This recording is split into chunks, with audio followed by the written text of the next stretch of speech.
Yo, what up, everybody? This is something I always wanted to do. I've been watching a lot of other people's, and it's just a good way to share information and I'm getting it out there now. Um, summertime. Right now, I'm on summer break from college. Got a lot of free time. Figured I'd start my lock journey videos. So I'm in month 13 right now. So yeah, kind of late to video it, but better late than never. I chose to do the freeform method using the sponge, and that was actually later. Matter of fact, I actually did a lot of hair with the hand, just twisting my hand a lot for like the first couple of months. I didn't have a sponge, so when I finally got one, I was like, all right, let me see what it does, and really it just kind of adds like a retwist kind of look, in my opinion.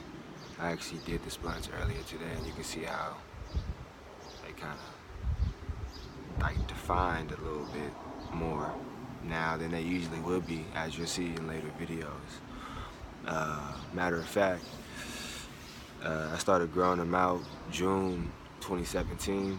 I had a taper with waves, and I just was like, I'm not gonna get a haircut no more, and just see what these waves look like turning into curls. And I said, if it ever got ugly, I'd cut it. Um, you know. So here we are, July 2018 right now.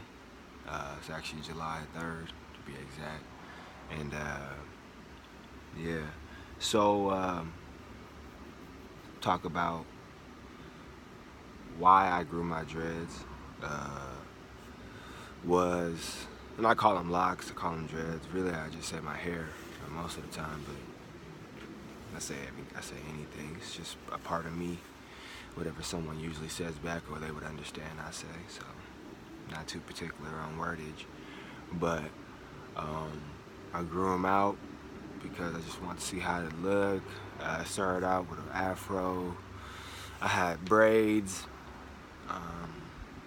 Had two-strand twist when I originally wanted to start locks. Kept that look going for a little bit. I liked it. I did like it. I took them out one time, got braids again, took the braids out, and kind of sat around for a little bit. And before you know it, my hair started locking. And I knew I didn't want to cut my hair. So, and I had already been very informative about freeform method. And it was something I was really interested in doing.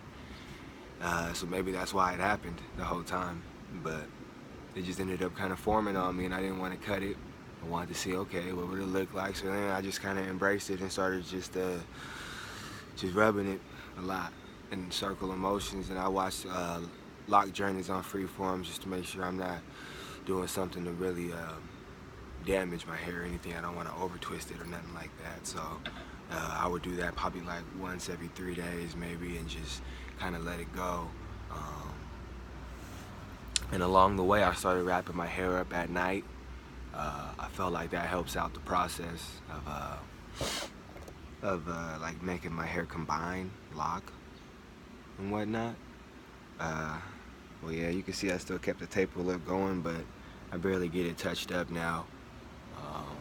It's definitely, I think last year, between June of 2016 and today, July 2018, I had about 6 haircuts total, in terms of just getting the taper and maybe touching up the beard, but that's not often. So I'm outside right now. I thought this is where I have best lighting to show the hair. I don't know. I read a lot about phases you go through with dreads, and seems like people say the budding stage is when the ends start kind of getting together and whatnot. And all mine are different sizes. I feel like some are using the sponge. I feel like some did get uniform, which is okay because it's still my hair. I mean, I didn't really ask it to get uniformed. I just twisted it. And then when I use the sponge, I just go all different ways, but I just make sure I'm going counterwise. kind of clockwise in the circle of motion, but I'll go forward sometimes kind of clockwise all around, kind of clockwise backwards all around, but just kind of let it do its thing. And I just wrap it down at night now, probably like at least 5 days a week for sure. And then as far as products go, I don't use anything really anymore besides hair rinse. I make my own tea rinse. I'll get like some I'll look up anything, you know. I looked up a lot of Indian herbal teas they use for their hair. You know, I was really into their texture, and you know, I just did a lot of research, and you know, you get informative. They say you can't change your hair texture necessarily, but you can enhance it by using certain herbs. You know, I use a lot of aloe vera leaf in my teas, and I felt like that has been a big factor in how my new growth looks. Just looking at my new growth, I believe I have 4B, 4C hair, and it still shows in some areas like, yeah, like this isn't the most, you know, not like the front, you know, when it has that effect, that look coming in. If I was to cut it, I would think it would look a little different than what it did before I grew all this hair out and fed all these nutrients that I do now to it. Yeah, so I'll do another video talking about the ingredients I put in my tea rinses for my hair. But as far as products, I might put some castor oil, Jamaican castor oil, once a week. Sometimes I'll go a whole month without doing it. It's not a big to me. A day like this, when I knew I was going to be in the sun, I knew it was good for me to get my hair wet and put maybe a little bit of oil on the tips and just for a little sealant. But it's good. It's good just doing that. No coconut oil no more. Haven't done that in months, at least probably 6 or 7 months. I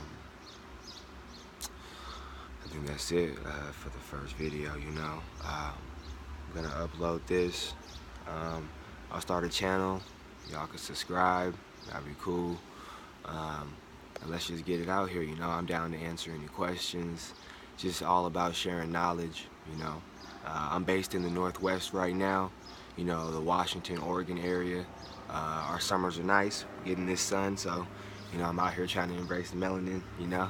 So, and, you know, I'll see y'all around. Leave comments, questions, and let's get to know each other.